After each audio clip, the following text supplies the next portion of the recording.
მაშასე გადაცემა 360 გრადუსია ეთერში. საკონსტიტუციო კომისია აქტიურად განიხილავს პრეზიდენტის არჩევის საკითხს, რა არგუმენტი აქვს ოპოზიციას, რატომ უნდა ირჩევდეს პრეზიდენტს ხალხი მისი საკონსტიტუციო უფლებების ამჟამინდელი უფლებების გათვალისწინებით. ნინო ბურჯანაძე, დემოკრატიული მოძრაობის ლიდერია, ჩვენი სტუმარი. მოგესალმებით, ქალბატონი ნინო, დიდი მადლობა ჩვენთან ერთად ხართ. მას შემდეგ, რაც გააქტიურდა საკონსტიტუციო კომისიის ხდომები, სულ უფრო აქტუალური და აქტიური გახდა ეს თემა, განიხილება პრეზიდენტის არჩევის წესთან დაკავშირებული საკითხები. როგორია თქვენი პოზიცია? რატომ იხრებით იქეთ და თუ იხრებით, რომ უნდა აირჩიოს პრეზიდენტი ხალხმა, სწორედ იმ პირობებში, როდესაც მისი საკონსტიტუციო უფლებები ფაქტობრივად ძალიან შეზღუდულია? კიდევ ერთხელ მოგესალმებით, მივესალმებით ჩვენს ტელემაყურებლებს. ძალიან მნიშვნელოვანი თემაა, რომელიც თქვენ დააყენეთ. და მინდა ეს საერთო კონტექსტში განვიხილოთ, რა ხდება ქვეყანაში, საით მიდის ქვეყანა და რომელი მოდელია უფრო სწორი ქვეყნისათვის. უპირველეს ყოვლისა, მინდა ემა გითხრათ, რომ მე განსაკუთრებული მადლობა მინდა ვუთხრა პალიტრას, TV პალიტრას, ასევე TV პირველს და იბერიას და კავკასიას. პრაქტიკულად ეს არის ტელევიზიები, რომელსაც ეხლა ხელისუფლება ჯერჯერობით ყოველ შემთხვევაში ვერ აკონტროლებს და შესაბამისად, სადაც მე მეძლევა შესაძლებლობა ვისაუბრო, იმიტომ რომ მინდა საზოგადოება მიცოდეს, რომ პრაქტიკულად დღევანდელ პირობებში მე და ჩემი თანაგუნდელები მედია საშუალებების გაშუქების თვალსაზრისით ვართ დაახლოებით იგივე პირობებში. ჩვენი ეთერი ყველასთვის ღია, ქალბატონი. ხო, რა თქმა უნდა, ესეც უნდა იყოს და მე ამ შემთხვევაში ობიექტურობას ვუსვამ თქვენსას ხაზს და იმას, რომ დამოუკიდებელი ხართ ხელისუფლებისაგან.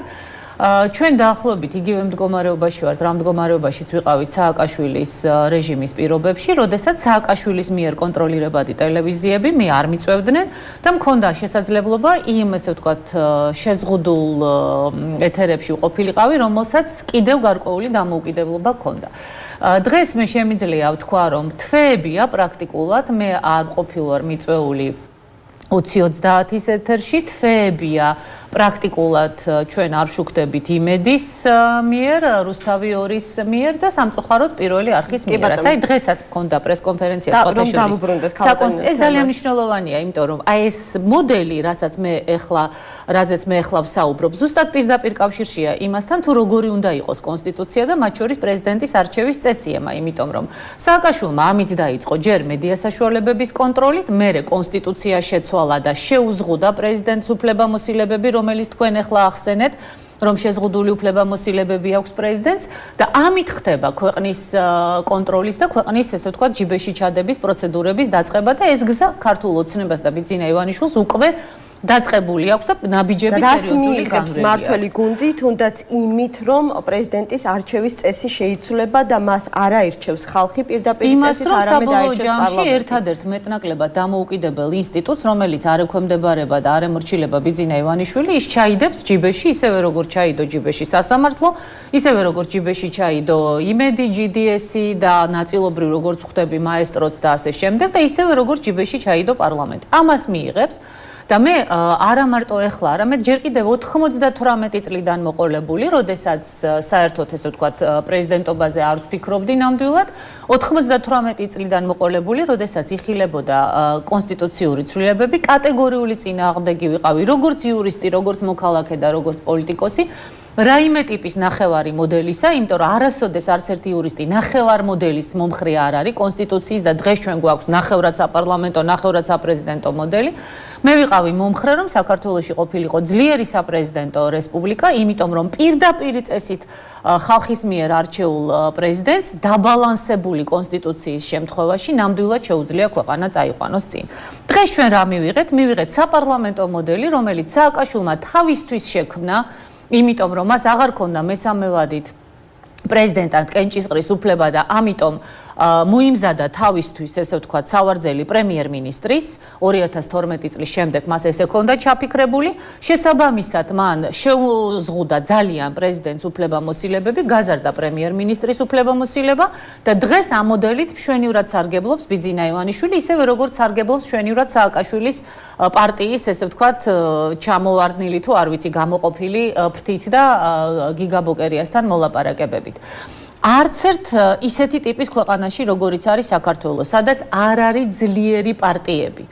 სადაც ამ პირობებში პრეზიდენტსაც ძალიან შეზღუდული აქვს. რა თქმა უნდა, და ესეც უნდა შეიცვალოს. ეს აბსოლუტურად არანორმალური სიტუაცია არის, როდესაც პრემიერსაც შეეზღუდა 2013 წლის შემდეგ უფლებები. არა, არაფერი არ შეეზღუდა პრემიერს. პრემიერს კი არ შეეზღუდა, გაეზარდა, მათ შორის პრემიერს მიეცა შესაძლებლობა პირდაპირ ესე ვთქვათ, საარჩევნო სიის პირველი ნომერი ყოფილიყო და პირდაპირ ყოფილიყო ჩართული საარჩევნო კამპანიაში. ის რაც დღეს საკონსტიტუციო კომისიაში ხდება, ემა, მე სრული პასუხისმგებლობით შემიძლია ვთქვა და მე დღეს ეს ბრიფინგზე განვაცხადე, თუმცა არც პირველი არხი, არც რუსთავიორი, არც იმედი და არც მაესტრო ამით არ დაინტერესებულა. ის რაც ხდება დღეს საკონსტიტუციო კომისიაში, ეს არის პირდაპირი მცდელობა საქართველოში განადგურდეს საერთოდ ნებისმიერი პოლიტიკური პარტია ან პოლიტიკური ლიდერი, რომელიც ვერ იყიდა ბიძინა ივანიშვილმა და რომელიც არ გაურიგდა ბიძინა ივანიშვილს და საერთოდ ქვეყანაში მათ შორის არჩევნებმაც დაკარგოს აზრი.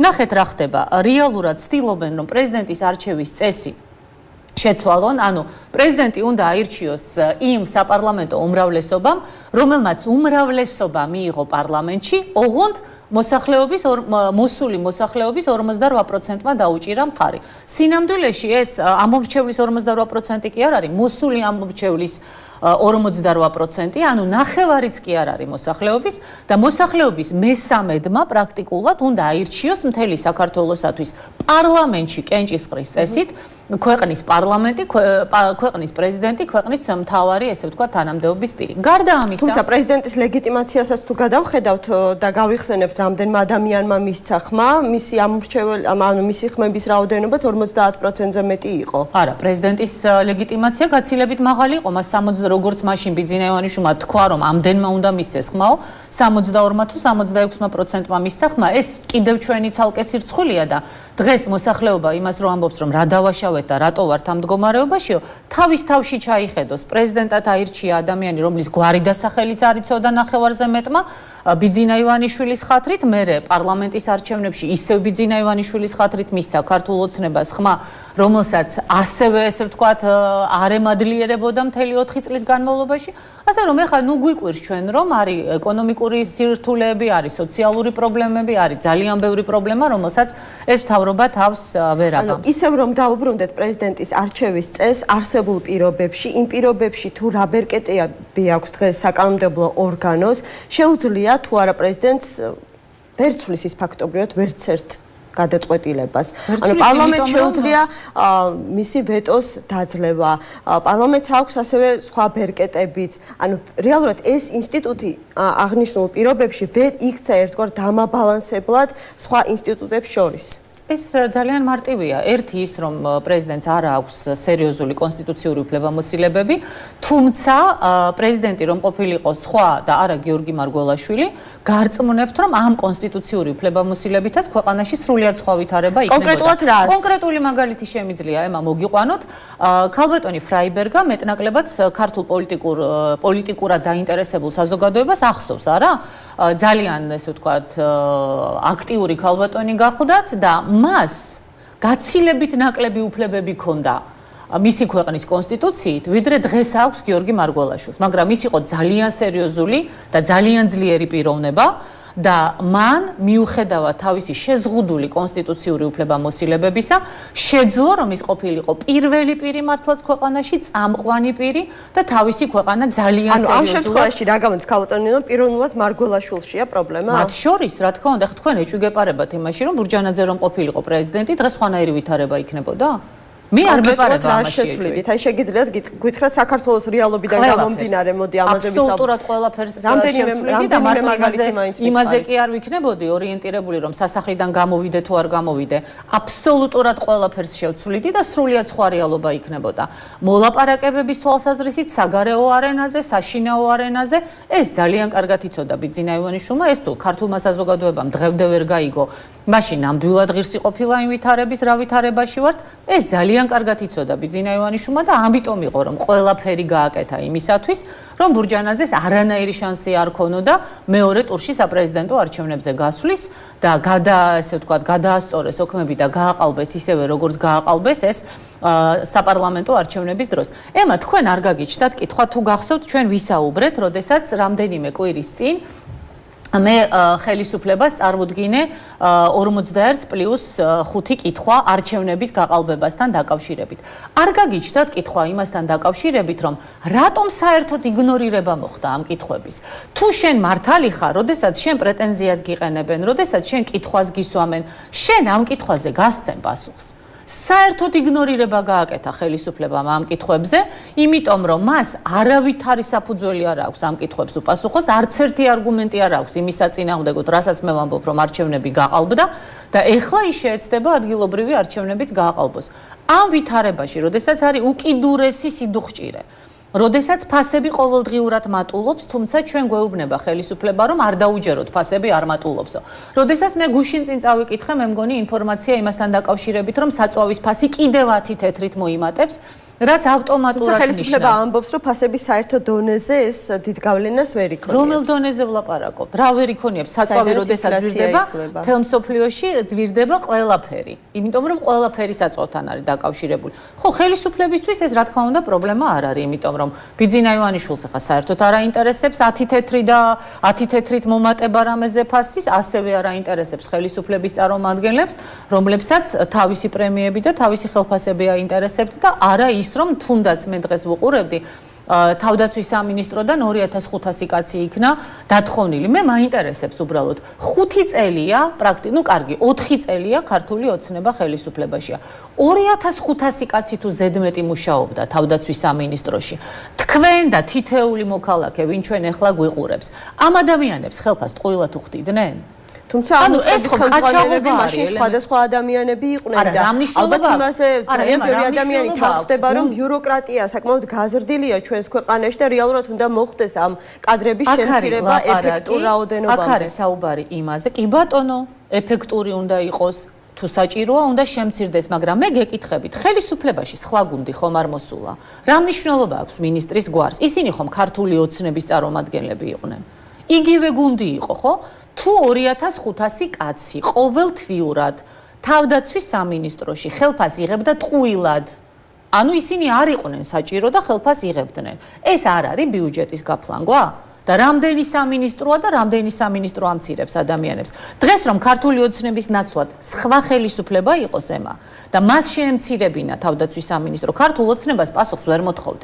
მაგრამ დღეს აგვიხსნას ქართულმა ოცნებამ, ან ამდენი ხანი რატომ იღებდნენ ეს ადამიანები ხელფასს, თუ არ იყვნენ საჭირო? ჯობს გვიან ვიდრე არასდროს. როგორ გეკადრებათ? რას ნიშნავს ჯობს გვიან ვიდრე არასდროს? ეს ბიუჯეტის ხარჯზე კი ბატონო, აბა ბიძინა ივანიშვილის პირადი ფული იხარჯებოდეს. მაშინ თუ იქნებოდა ჯობს გვიან ვიდრე არასდროს, როცა მის ფულს ეხება საქმე, ის ძალიან ოპერატიულად მოქმედებს და შეგახსენებთ არჩევნების მერე 3 დღეში დაბრუნებულ 80 მილიონს, რომელიც მან დაიბრუნა.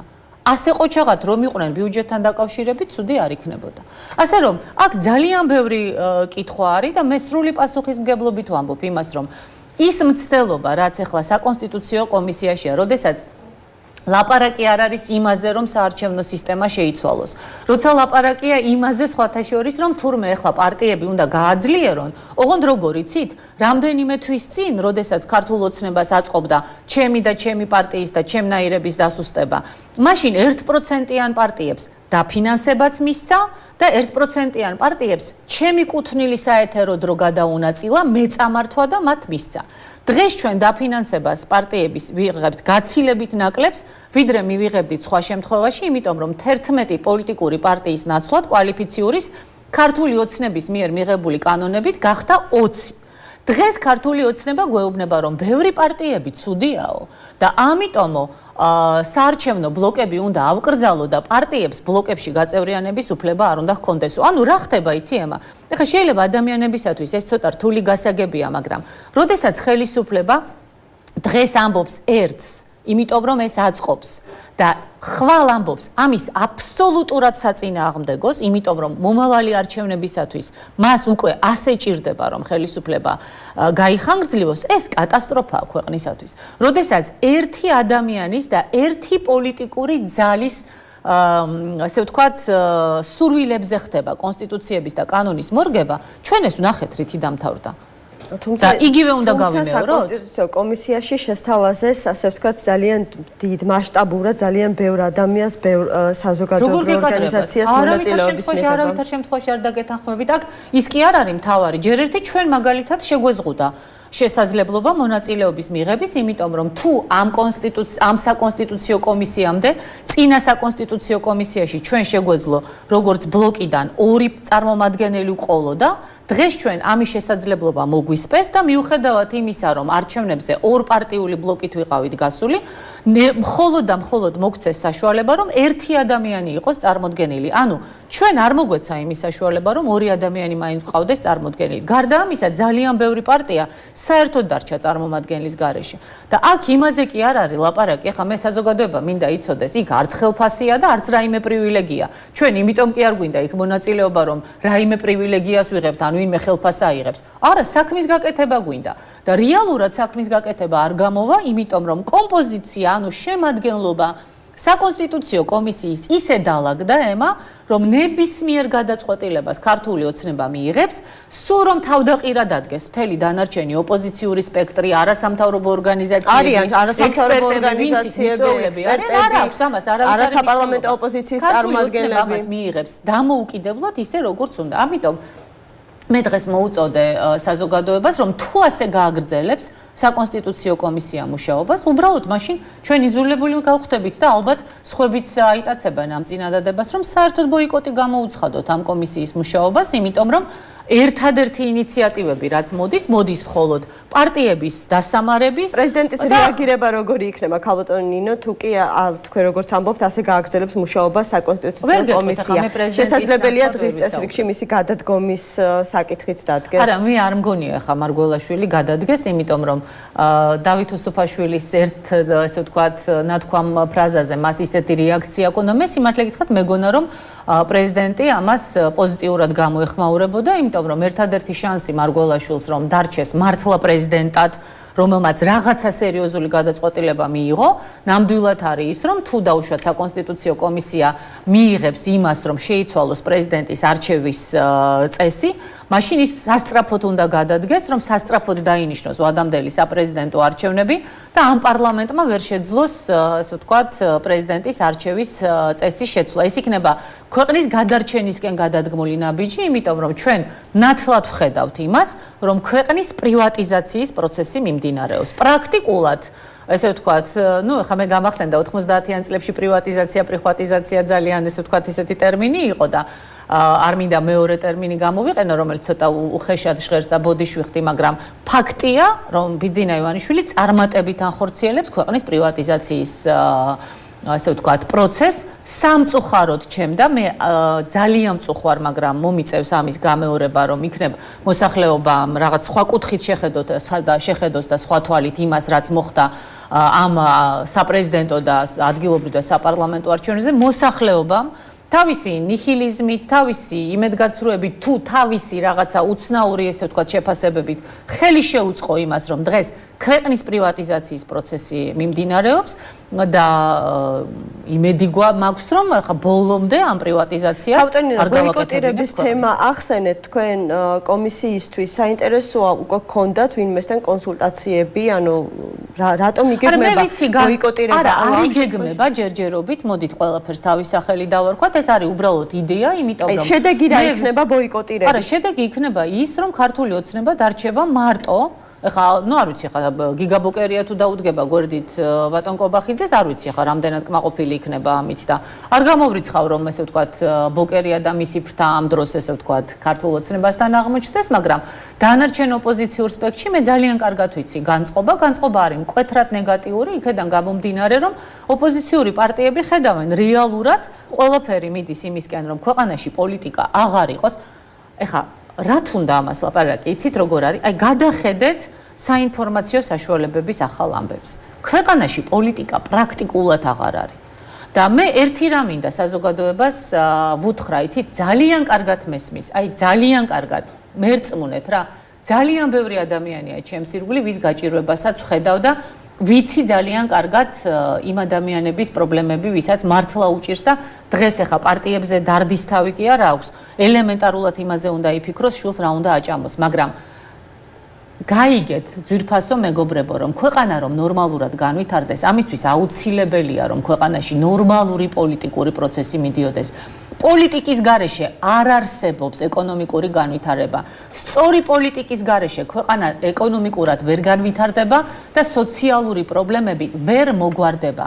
მე მესმის, რომ ადამიანებს ნიჰილიზმი აქვთ გაჩენილი პარტიების მიმართ, თუმცა ესეც ხელოვნურად იყო შექმნილი ჯერ კიდევ მოყოლებული, ესე ვთქვათ, ლამის შევარდნაძის პერიოდიდან განსაკუთრებით ეს სააკაშვილმა გააღრმავა და არც ივანიშვილი აკლებს ხელს, იმიტომ რომ ურჩევნია, რა თქმა უნდა, ხელისუფლებას, რომ მოსახლეობამ თქვას, რომ არც ერთი პარტია არ თავად მივიდა არჩევნებზე და მისცა ხმა კონკრეტულ პოლიტიკურ ძალას. კონკრეტული საფასურის სანაცვლოდ. მოდი დავარქვათ ყველაფერს თავის სახელით, ძალიან ბევრმა ადამიანმა თავისი ხმა გაყიდა. ყველას ნუ დავარქვათ ქალტონინო მოსყიდულ ამომრჩევლს. ყველას არ ვამბობ, მე არასოდეს არ მithქვამს და მე საერთოდ არ მჩვევია ყველას ერთ ტაფაში, ესე ვთქვათ, მოქცევა და ერთ ჩარჩოებში მოქცევა. ძალიან ბევრმა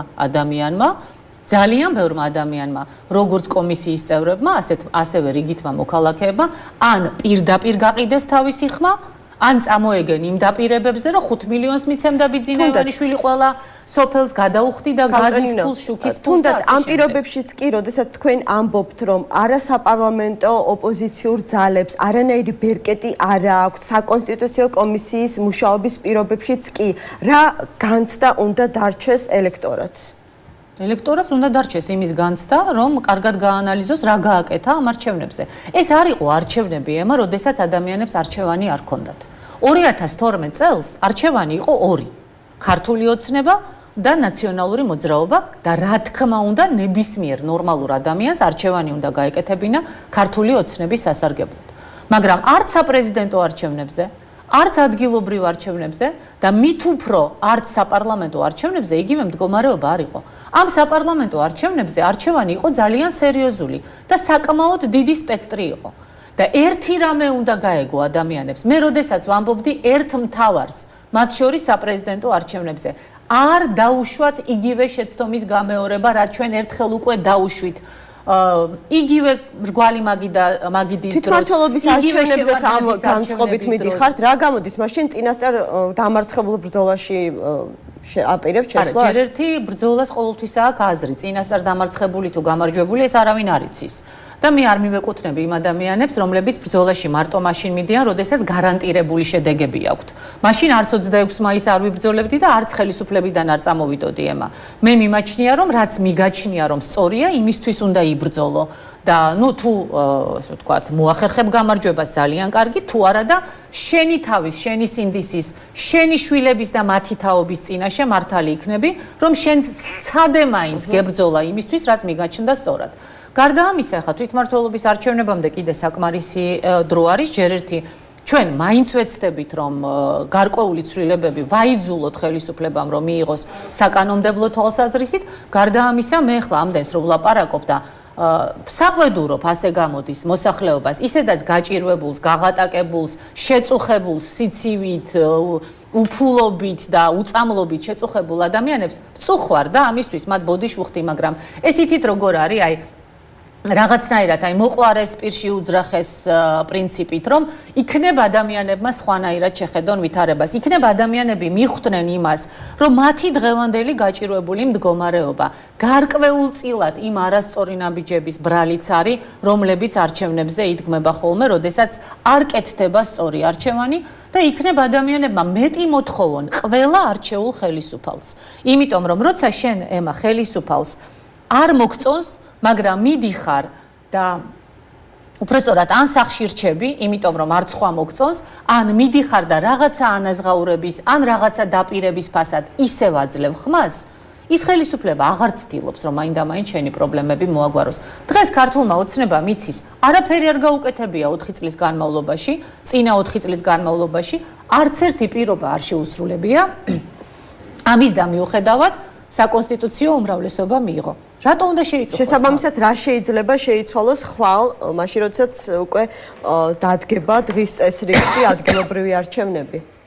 ანუ როდესაც თქვენ საუბრობთ, რომ დღეს, ანუ გუშინ საპარლამენტო არჩევნების დროს ივანიშვილმა შეძლო მოესყიდა ამომრჩევლის გარკვეული ნაწილი, რა გარანტია გაქვთ, რომ იგივე დაუშვათ არ მოხდება ხვალ? ვიცით რა, მოხდება, არა, გარანტია არ არსებობს. გარანტია არაფრის არ არსებობს, ჩვენ არ ვიცით, ხო? როგორ განვითარდება მოვლენები, რა იქნება არა მარტო საქართველოში, არამედ სოფლიოში.